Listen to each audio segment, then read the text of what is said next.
8:22, thank you, Andy. 7 degrees right now at the airport. Beautiful outside. Our Mike Yawney, kind of, well, okay, he's going from grease to gold this morning. That's kind of the premise. We are celebrating Earth Day, Mike, so explain what you're up to.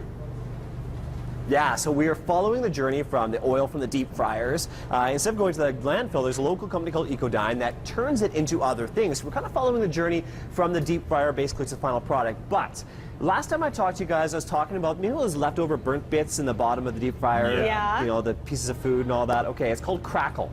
Crackle. Now, Brian, the chef over at the Hidden Spot, told me he used to work at a local fast food chain, a well-known fast food chain. I'm not saying what it is, but he said that they take the crackle and they boil it and basically make their gravy from it.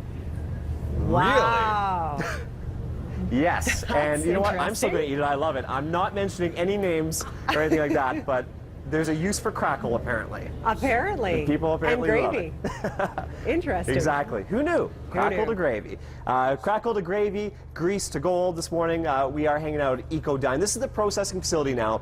We've taken, it's actually a short drive from the Hidden Spot, so the sports bar that we were at this morning. We took the grease out of the deep fryer, loaded it up into a big truck, and now it's come here. And this is where it ends up, as are with Ecodyne. This is, I guess, all the bins here that's the oil waiting to be processed. Exactly. So once the truck comes here, they are pumped into these IBC totes. Our truck comes in 100% full every time and then pumped into these totes.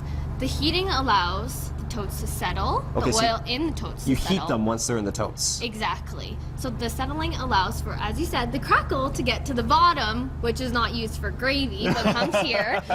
And then the oil is settled. That allows us to take the clean oil, as you can see, a bit of a separation so in this you tote. can see the dark line. It might be hard to see, but then it goes down here, it's white, so that's kind of the separation right there. But the longer it sits and the longer it heats, the more separated it becomes. Exactly. Let's walk back here, because back here there's a pump with filters. So walk us through. Whoa, and it's slippery, it's greasy, the floors here.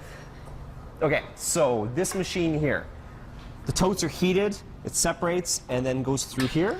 Exactly. So once the clean oil has been settled enough, it goes through the pump into the filtration system. Okay. Through here it is filtered through 200 microns into these large tanks. Now everything you see in these large tanks are clean oil and are able to sell for renewable sources. Okay, so those big tanks there, those are filled with the clean stuff. Exactly. The clean stuff, okay. Just to give viewers and Ted and Lee an idea what the sludgy stuff looks like, and careful, I'm really nervous about cameraman Nick walking backwards on this slippery floor. Take a look at this.